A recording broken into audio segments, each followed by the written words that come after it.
What up guys, Alex here, GuitarForce.com. So in today's video I'm going to show you part of the lesson on how to play Come On Part 3 or Let the Good Times Roll by Stevie Ray Vaughan. This song was actually written by Earl King, but it was also covered by Jimi Hendrix.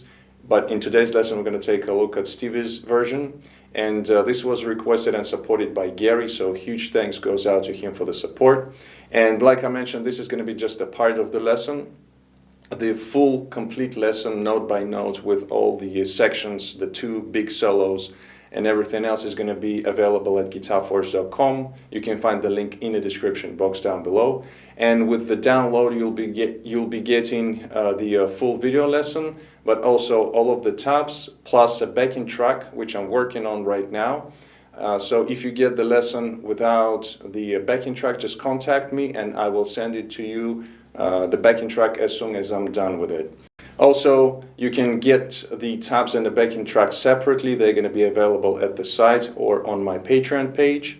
And also I'll try to record the full playthrough of the song, which is also going to be available with a package.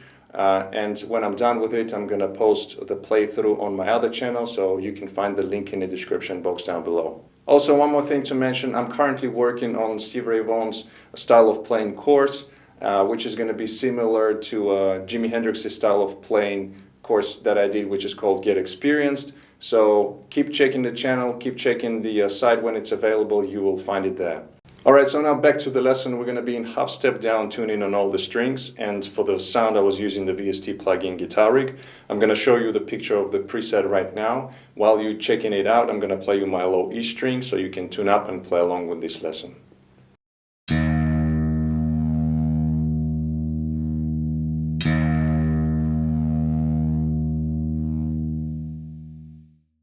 Alright, so now let's go for the close-up and start the lesson. Alright, so we're going to break up the song into parts. We're going to start off with the intro, and it goes like this.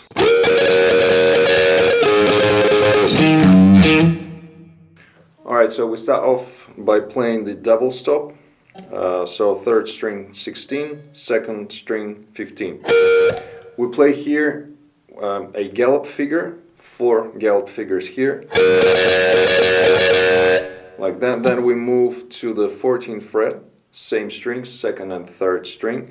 We play 1 gallop figure, then 1 beat of 16th notes, then an 8th note, and we slide out. And then, so we go into this part, which is 2nd fret on the D string, low E on the 3rd with the slide bend, and then back to the D string with the grace note, open to the 2nd fret. Same strings, the D string. So that's it for the intro.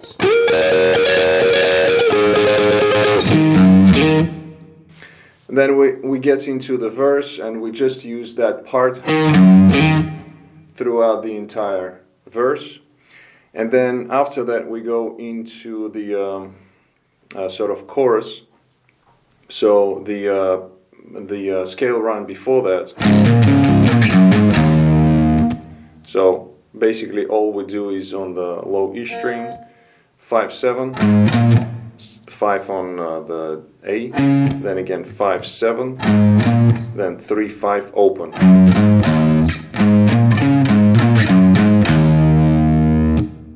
So that line we play it every time, just right before we go into the chorus. Now for the chorus, we have typical blues, 12-bar blues progression here. So in E. So I'm gonna play through in a bit. Just wanted to explain something. So here we have the chords that we have are basically low E string when we're in E, open, and we alternate that with the chord. So the chord here, it's a part of you can think of it as dominant 7 sharp 9, and Jimmy, who played this song originally, when he covered it, he used the third. So he was playing the dominant 7 sharp 9. Stevie Ray, however, sometimes would get rid of that third and just play this part of the chord. So essentially it makes it as a E minor 7, but you know, it implies that it's because it's in a major blues scale progression. We have the dominant 7 here. So he wasn't just playing the third here, but the rest of the chord the same. Alright, so that's the E chord. Then we go to the A. Now this one is also kind of Jimi Hendrix's chord, because Jimmy was using this type of chords a lot in his playing, and again it's sort of like a combination of dominant 7 sharp 9, but again without the third. So we just play sort of like an octave of the A, and then adding these two notes on top of that chord. So again, it's essentially dominant 7 sharp 9, but without the third, which is right here. Then we're back to the E again,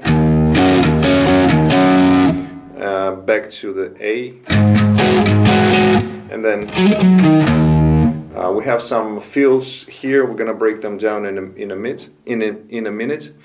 Then back again to the E. Again, another fill here. Then we go to the B. And for the B, again, using the same shape as we did with the A.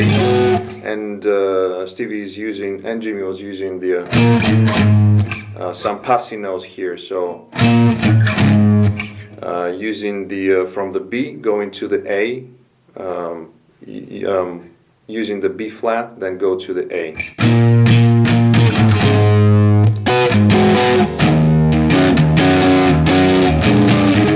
So after the A, for the turnaround, we have B, A, back to E, and B7 here for the last bar of the 12-bar blues progression. So that's pretty much it for the entire chorus. I'm gonna play it through all of the parts together, and then we're gonna break down some of the fills that are used in this progression. So the progression itself goes like this. I'm gonna play it a little bit slower.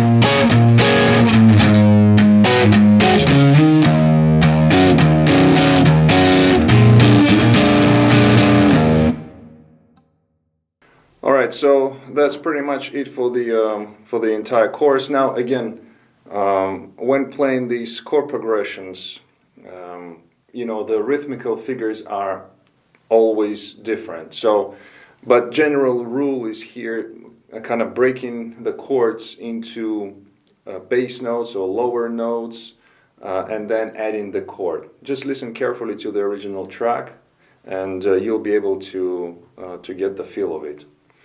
Alright, so now we're gonna get to the fills. So the first fill that we have in bar 6 after A chord, when we go to the E chord, we have the grace note hammering onto the 7th fret on the D string, back to the 5th, 7 on A, and then low E string open, like that. So let me just play this part from the A is going to go like this.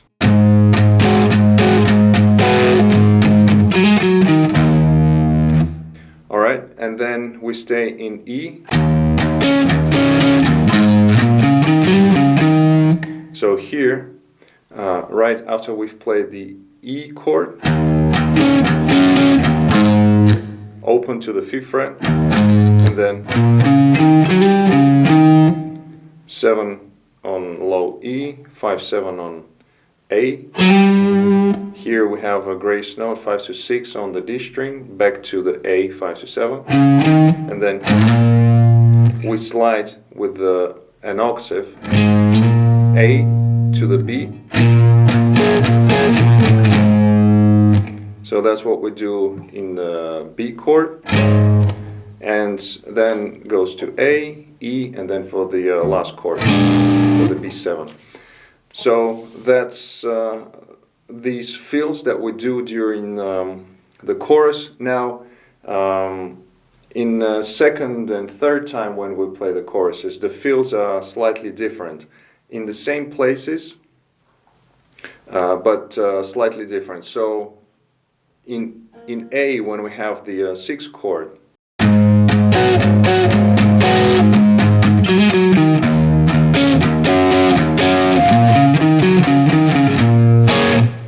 so here, when we go from the E to the B chord, the feel that we have. Okay, one more time.